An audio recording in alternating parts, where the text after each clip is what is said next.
Police Sergeant Brian D. Sicknick.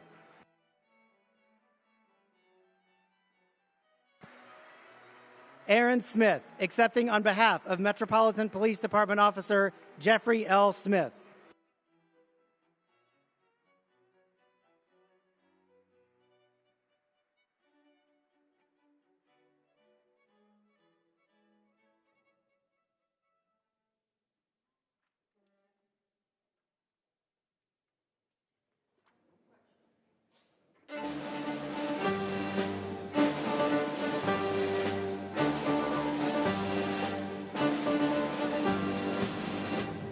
Ladies and gentlemen, distinguished guests, the President of the United States.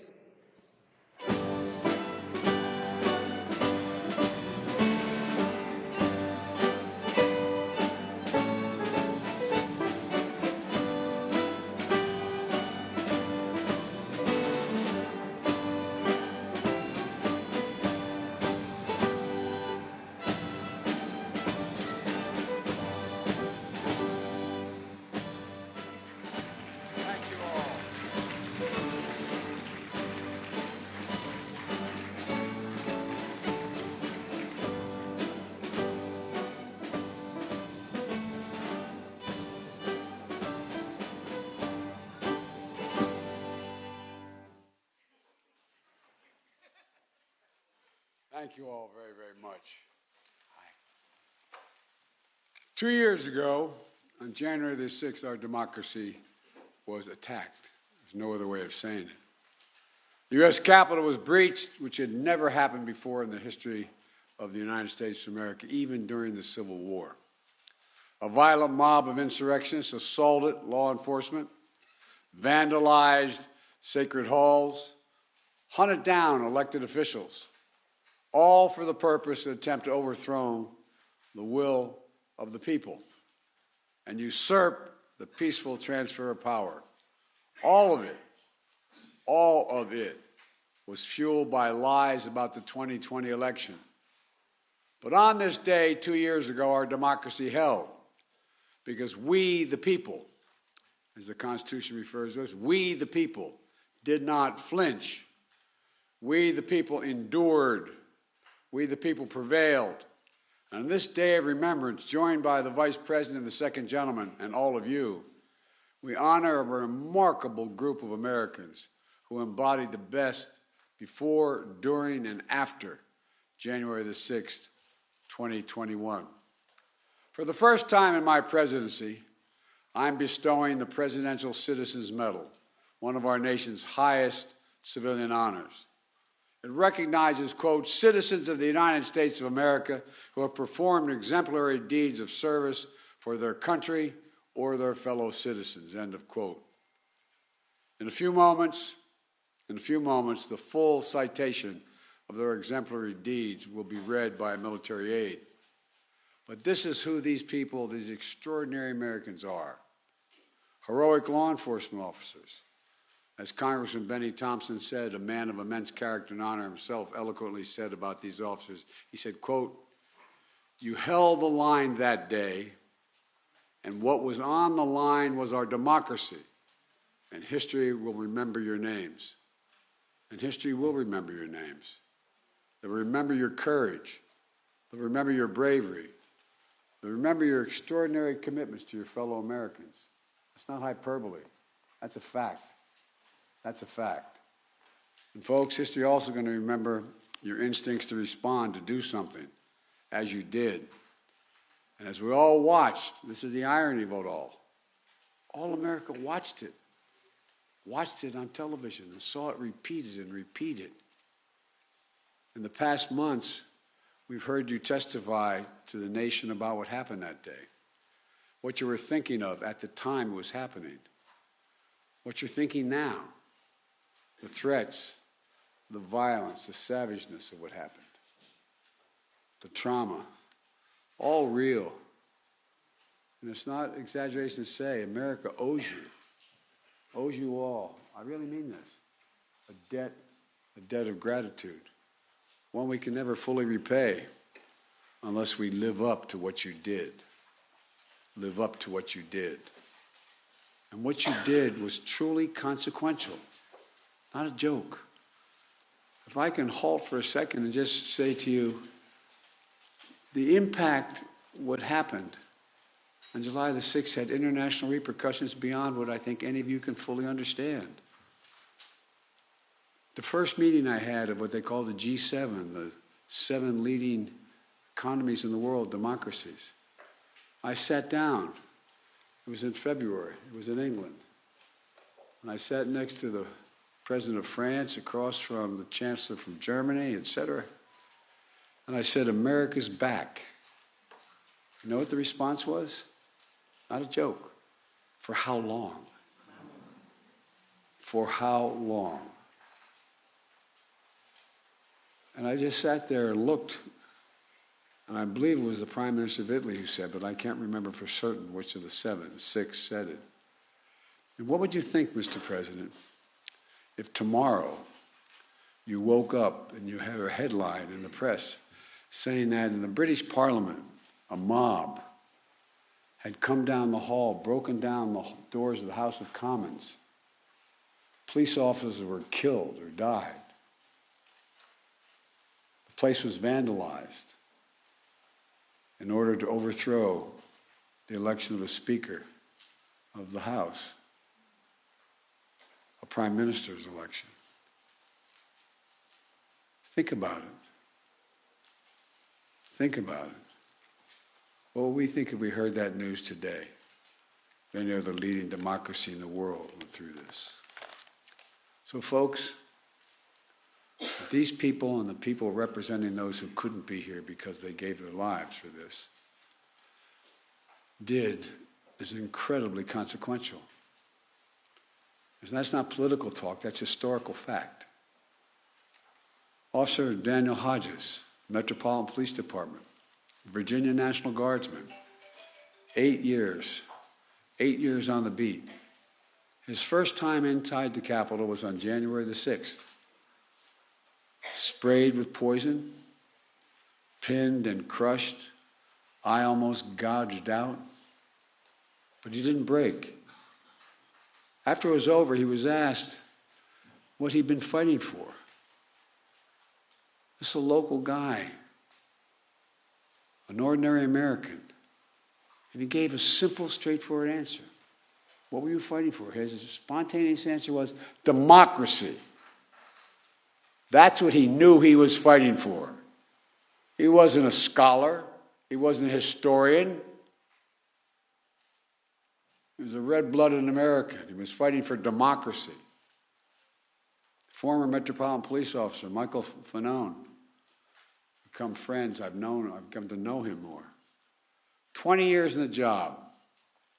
A veterans narcotics investigator. At a moment of crisis, he was asked to do undercover work elsewhere, but he answered the crisis call of our nation at the Capitol. And you answered, Michael, you always did. He was beaten, not pushed around, beaten, and he was tased.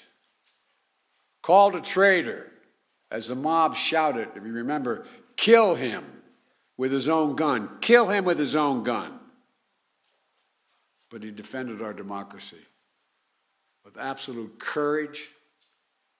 And ever since, he's spoken out forcefully to make sure people are held accountable because he knows it could happen again. There's no guarantees except us, all of you. Private First Class Harry Dunn from the United States Capitol Police, 14 years on the force. On that day, he was outside Speaker Pelosi's office. He stood guard, protecting fellow officers who were already injured. He was fighting back insurrectionists across the Capitol while being called the vilest, racist names.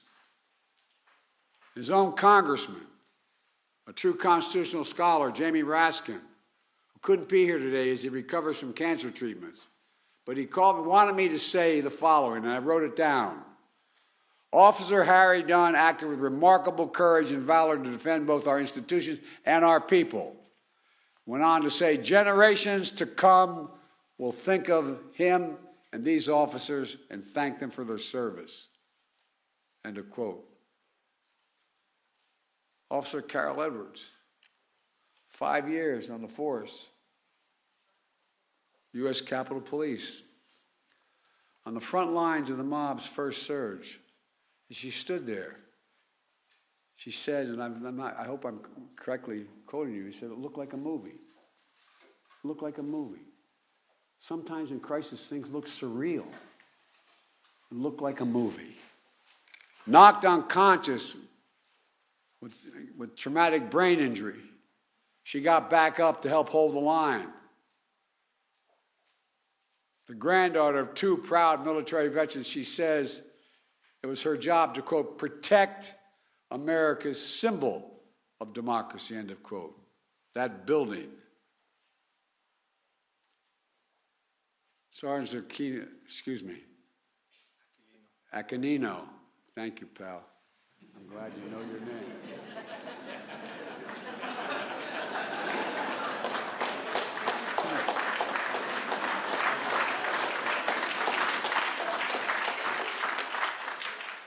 He can call me President Biden from now on if he wants.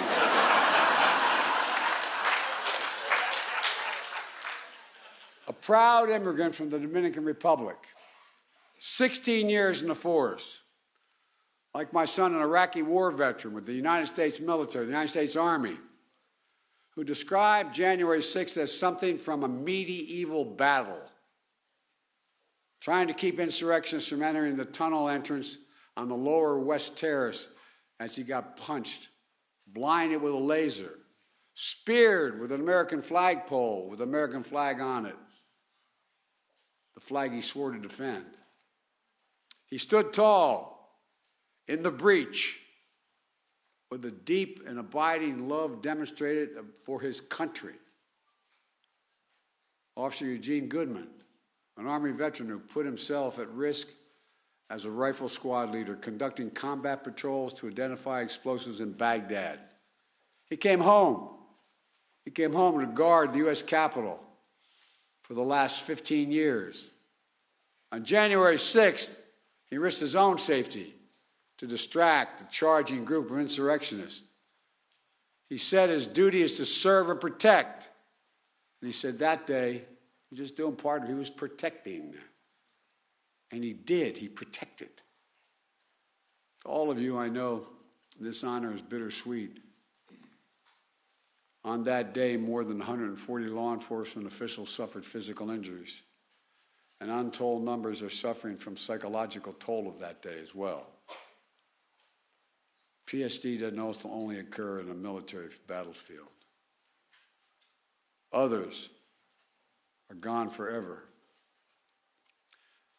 And I said earlier, if I can hold a minute here, I said earlier, you know, for those who lost someone on that day, they're proud as the devil that their kin are being honored.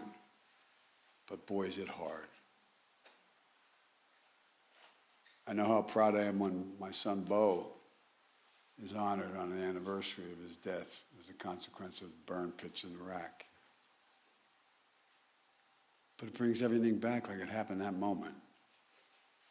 So to all the families here who lost someone, my heart aches for you. And I want to thank you for having the courage to be here today so the rest of America can know what your kin did, including Capitol Police Officer Brian Sicknick, who will be receiving this medal posthumously.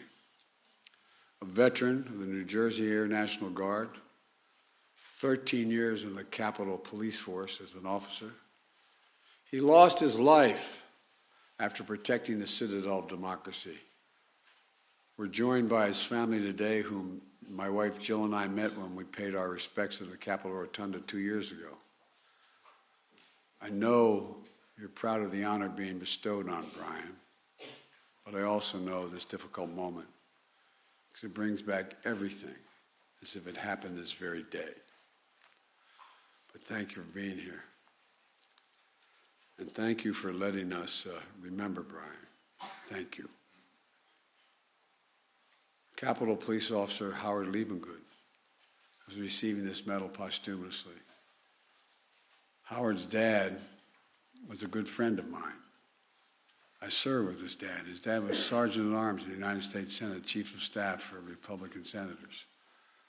We were genuinely friends.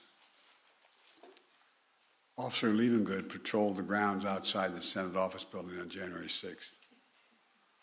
He worked nearly nonstop in the days that followed. And he lost his life after protecting the democratic institutions he learned to revere growing up. His family, his widow Serena, they're here today. Serena has honored Howard's memory by advocating for, quote, positive change on mental health issues for his fellow law enforcement officers and other reforms.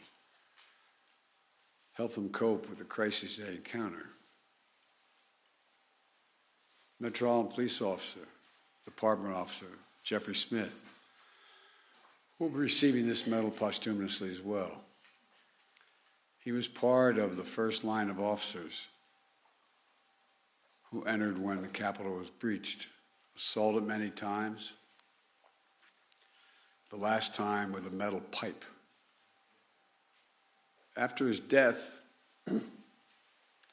his widow, Erin, along with many others, worked tirelessly to pass in the Congress the Public Safety Officer Support Act, which I signed into law last summer. The law recognizes death by silent injury like Officer Smith's and Officer Liebengood, so future families of public safety officers who die in the wake of traumatic circumstances will get the benefits they deserve. It's long overdue. Today is a ceremony to honor heroes of January 6th. We also recognize the late U.S. Capitol Police Officer Billy Evans. His family's with us today. 3 months after January 6th, while they're still cordoning off the Capitol because threats by these sick insurrectionists continued to be profligated on the internet. Again, all America saw what happened. What Officer Evans was killed defending the checkpoint he'd had to go through to get up to the Capitol because of these god-awful sick threats that continue to move forward. And the whole world saw it. It's just hard to believe. It's hard to believe it could happen here in America. When I was a 29-year-old kid, got elected to the Senate, came down here to be sworn in after I was 30. The idea that if you told me that I could hear my own voice, I would be amazed.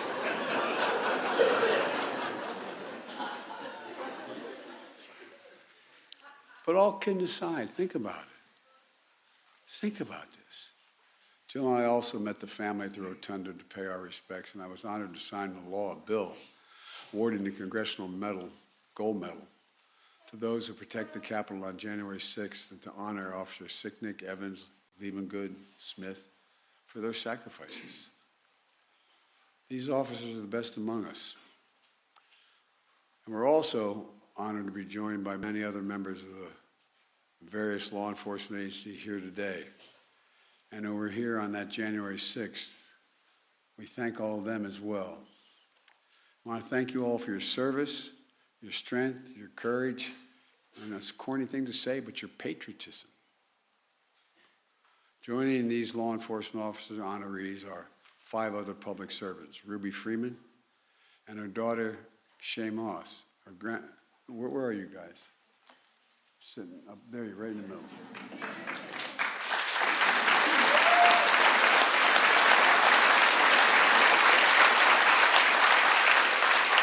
They were election workers from Atlanta, Georgia. Ruby, who for years has taken time away from running her own business to work in election season, to honor voting rights and heritage of her beloved city. Her daughter Shay, who learned from her grandma how older generations of her family fought so hard to even get the right to vote. So Shay decided to become a full-time election worker to help the elderly, the disabled, the students exercise their fundamental right to vote. Both of them were just doing their jobs until they were targeted and threatened by the same predators and peddlers of lies that would fuel the insurrection. They were literally forced from their homes, facing despicable racist taunts. But despite it all, Ruby Freeman and Shay Moss found the courage to testify openly and honestly to the whole country and the world about their experience, to set the record straight about the lies and defend the integrity of our elections. Ruby and Shay, you don't deserve what happened to you, but you do deserve the nation's eternal thanks for showing the dignity and grace of we, the people. Presumptuous of me, but I'm so proud of you both. So proud of you both. Albert Schmidt, a former Republican city commissioner in Philadelphia, who spent a decade overseeing nonpartisan counting of votes. But like so many other local election workers, in 2020 he was harassed and threatened as he did his job faithfully. He did not bend. He did not bow. He did not yield to the political threats and pressure. And he's so trusted by both political parties that the new Democratic governor of Pennsylvania, Josh Shapiro, appointed him as Pennsylvania's Secretary of State, a Republican, to ensure that the integrity of the elections. That's a high compliment.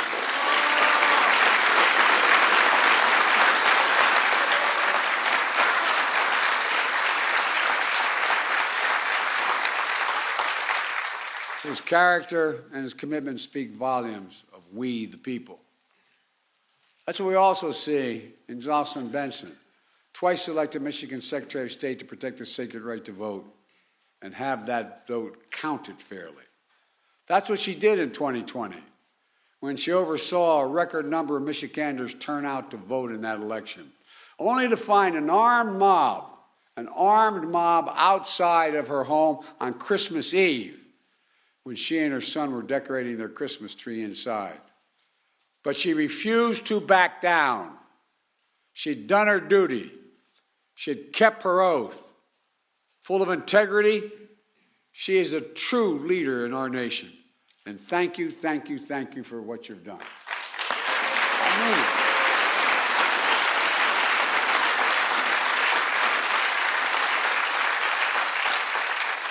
And finally, Rusty Bowers, a former Republican Speaker of the House in the state of Arizona. When I met him today, I said, I hope I'm not hurting your reputation. Where are you, Rusty? See, he's hiding behind you. He's able to do that. Rusty, we may not agree on all things. We agree on what this country's about, though. We agree that public service is not about what you're willing to do to win. It's about what you're willing to lose over. What you're willing to lose over. Rusty put his obligation to the Constitution and his country ahead of everything when he refused intense political pressure to decertify the 2020 election results. His courage is probably the reason why he's lost his primary last year. Rusty, you're an example, is a demonstration to every young man and woman thinking about entering politics, about what integrity is all about. I'm not exaggerating. Thank you for your integrity and your honor.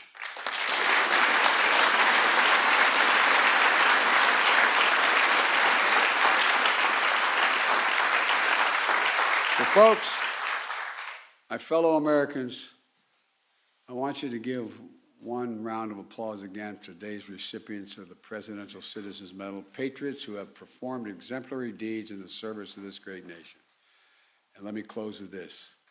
82 years ago on this very day in 1941, President Franklin Roosevelt delivered a State of the Union address that became known as his famous Four Freedoms speech, as he defined America's place in the world. He reminded the American people of, quote, the strength from the things which have been done to make its people conscious of their individual stake in the preservation of democratic life in America. Things that have toughened the fiber of our people, renewed their faith, and strengthened the devotions of the institutions we make ready to protect. End of quote. 80 years ago, after that speech on this day, 2 years ago, we were reminded about the most fundamental of things, democracy itself. As I've said before, we face an inflection point in our nation's history. On January 6th is a reminder that there's nothing guaranteed about our democracy. Remember learning in undergraduate school, high school, that every generation is required to earn it, defend it, protect it. I was a senator for a long time. I was vice president, been president. I'd have to tell you, I began to think, looking back on it, that it was just permanent in the United States. It just was eternal. Nothing would happen. That's why I was so pleased to see Democrats and Republicans work together to pass the Electoral Count Reform Act that I just signed into law to protect the will of the people and the peaceful transfer of power.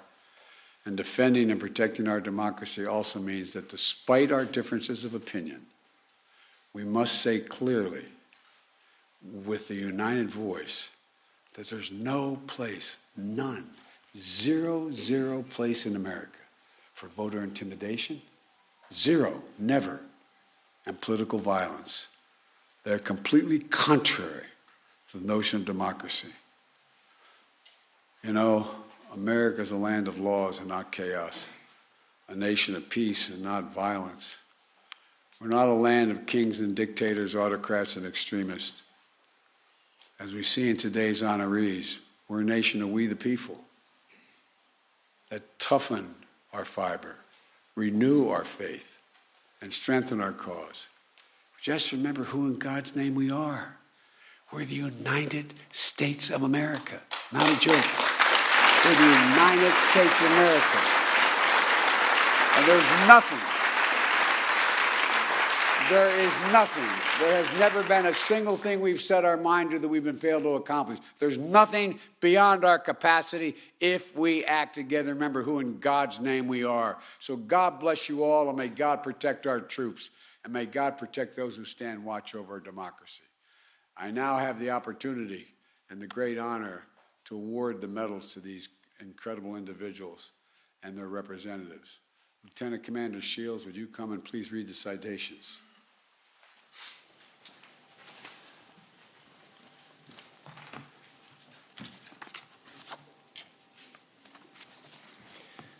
The Presidential Citizens Medal recipients: Jocelyn Benson,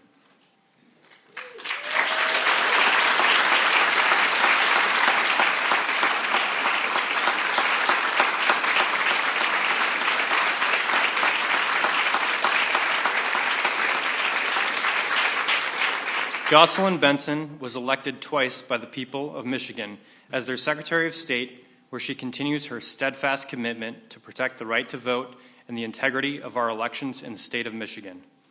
In 2020, she administered an election with record turnout and certified the results in the face of unprecedented pressure and threats, including armed protesters outside her home. We the people honor the undaunted and unflinching Michigan Secretary of State, Jocelyn Benson, who continues her exemplary public service to advance free and fair elections in our nation.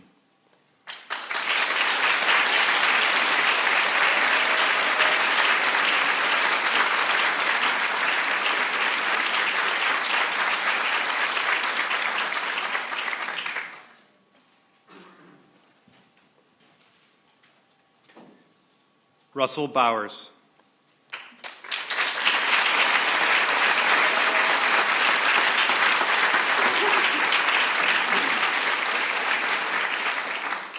An artist, rancher, and fourth-generation Arizonan, Rusty Bowers represented the people of Arizona for almost 2 decades, rising to become Speaker of the House.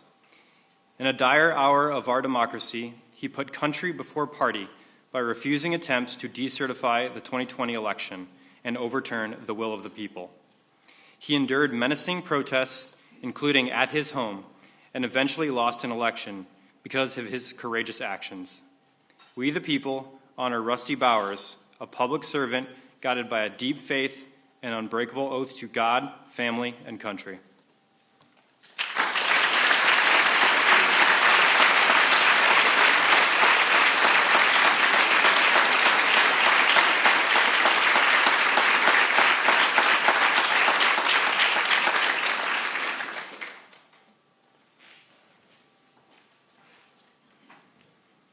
Harry Dunn.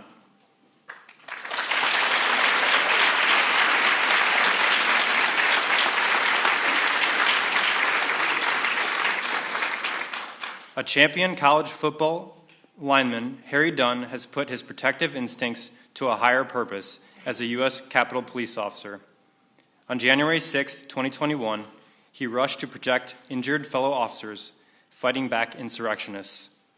His powerful testimony describing violence and stinging racism laid bare the day's facts for history, and his advocacy on behalf of officers battling lasting trauma is helping to ease the stigma around mental health in our nation. For defending the citadel of our democracy and for seeking truth and healing, we the people honor U.S. Capitol Police Private First Class Harry A. Dunn.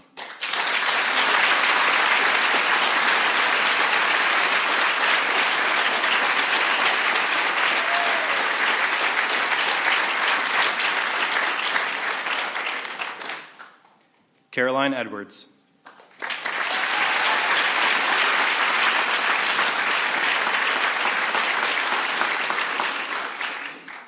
The granddaughter of proud military veterans, Caroline Edwards left a corporate career to follow in their footsteps, serving our nation. On January 6, 2021, she helped stop advancing insurrectionists even after being knocked unconscious in the mob's first brutal surge. She has also fought for colleagues as a police union board member and peer counselor, and her congressional testimony will help ensure their valor is never forgotten. For her courageous defense of our democracy and service to fellow officers, we the people honor U.S. Capitol Police Officer Caroline Edwards.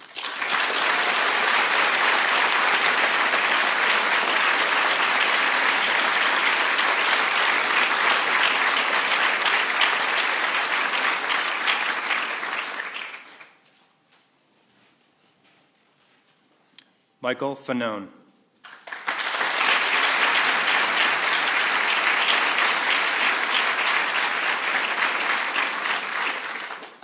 The grandson of a police officer, Michael Fanone was born to protect and serve. A decorated narcotics investigator, he took an off-duty call to the Capitol on January 6, 2021, helping to drive insurrectionists away from a key tunnel and facing vicious attack. He immediately became one of the day's most outspoken truth seekers. For his absolute courage in protecting the Capitol and our democracy, and his tenacious search for accountability, we the people honor former Metropolitan Police Department officer Michael Fanone.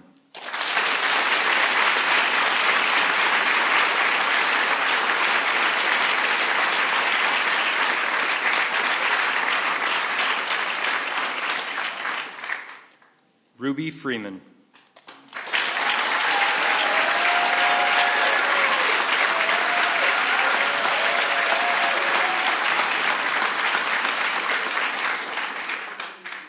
Inspired by the voting rights legacy of her beloved Atlanta, Lady Ruby Freeman viewed her civic duty as a Fulton County election worker as a sacred mission to ensure the people of Georgia could exercise their fundamental right to vote freely and fairly.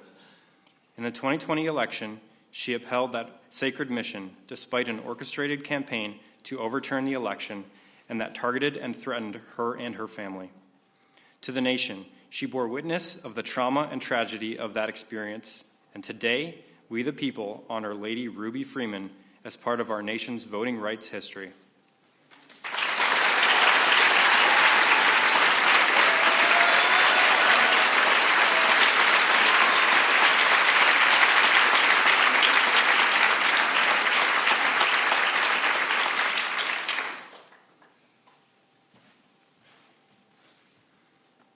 Aquilino Ganell.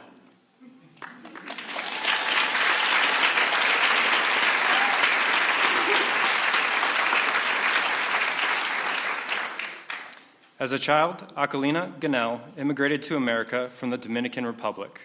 He became the first in his family to graduate college, serving in the U.S. Army and then in the U.S. Capitol Police. On January 6, 2021, he courageously stood firm at the doors of the Capitol as insurrectionists stormed the entrance, sustaining serious injuries as he protected members of Congress and defended our democracy.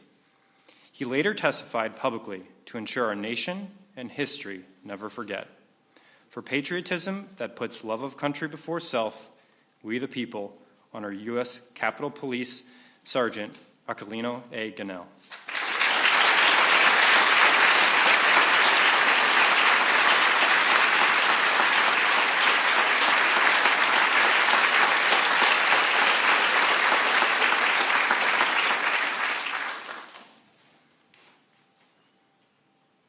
Eugene Goodman.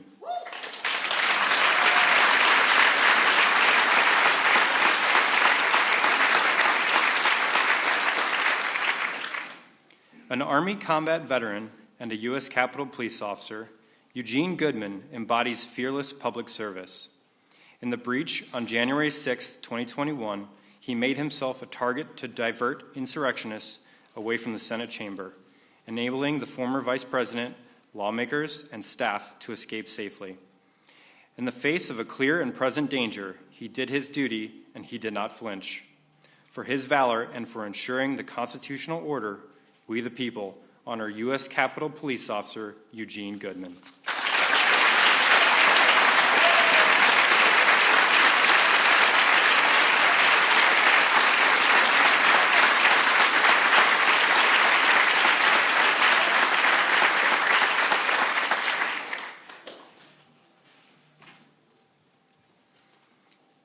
Daniel Hodges.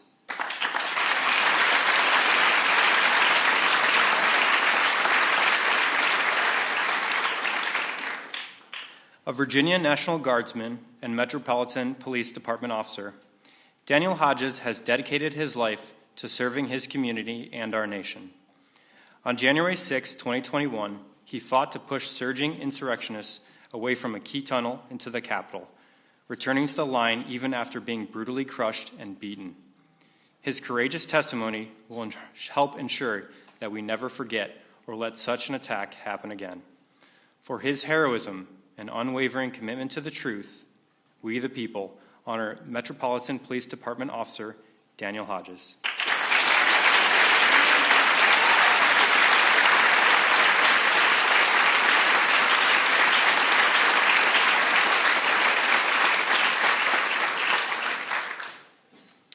Dr. Serena Liebengood, accepting on behalf of Howard Liebengood.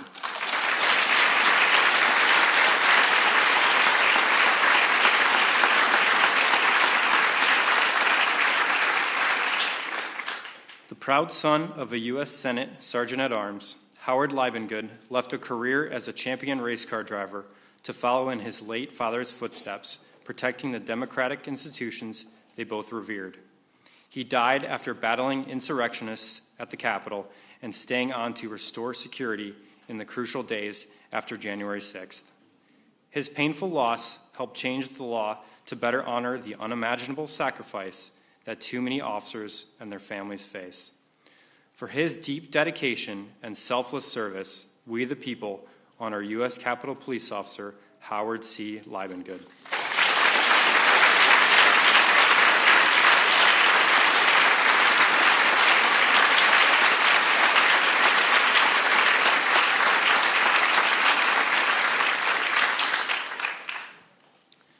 Wandrea Arche Moss.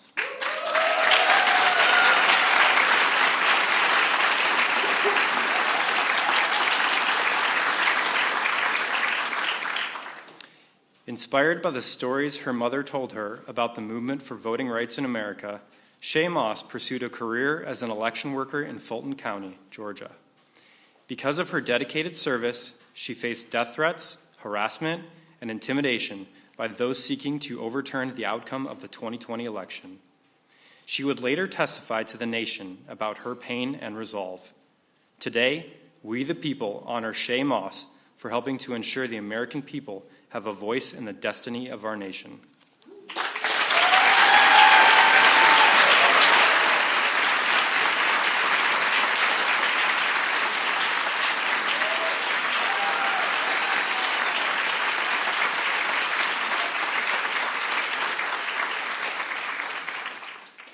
Albert Schmidt.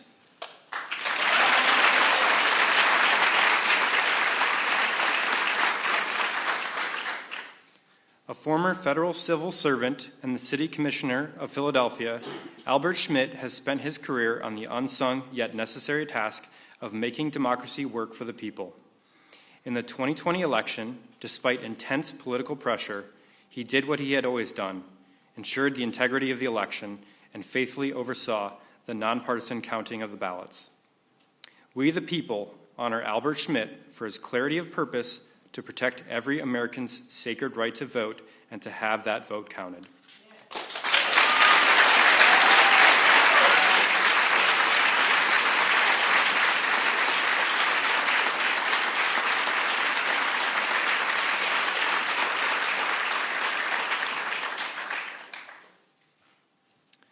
Charles and Gladys Sicknick, accepting on behalf of Brian D. Sicknick.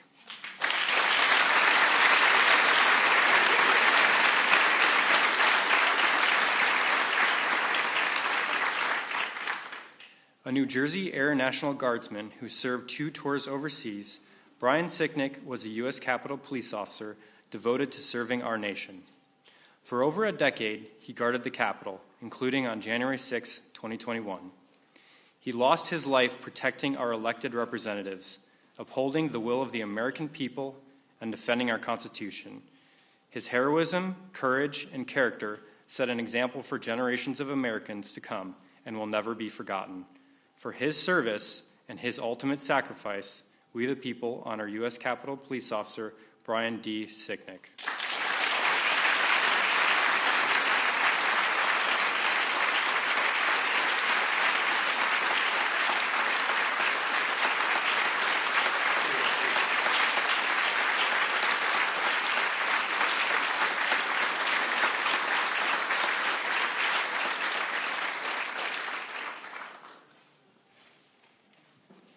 Aaron Smith, accepting on behalf of Jeffrey L. Smith.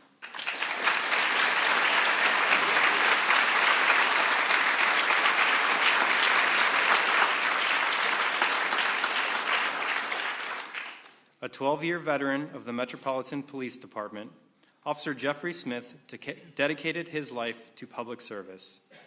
On January 6, 2021, as he fought the violent mob, Officer Smith sustained devastating head injuries from multiple assaults inside and outside the Capitol. He died after protecting Congress, guarding the Capitol, and preserving our democracy. His passing sparked changes in the law that honor the silent injuries of our fallen officers.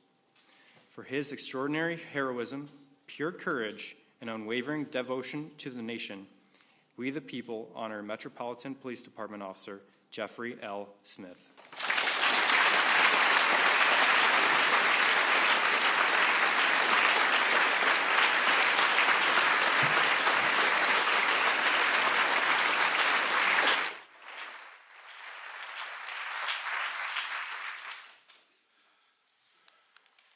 Well, as I said at the outset, this is warranted, in some senses overdue, but also incredibly difficult for the families, and particularly the families of those who lost a hero defending our democracy.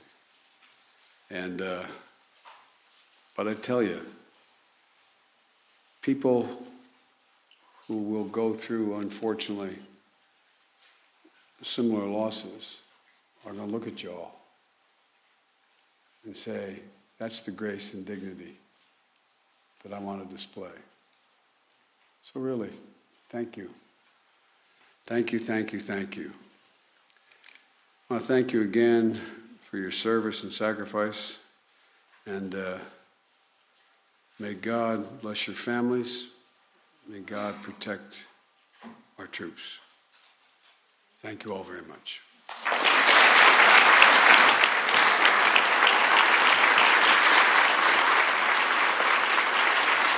Please remain in your seats as the President, Vice President, Second Gentleman, and recipients depart. Thank you.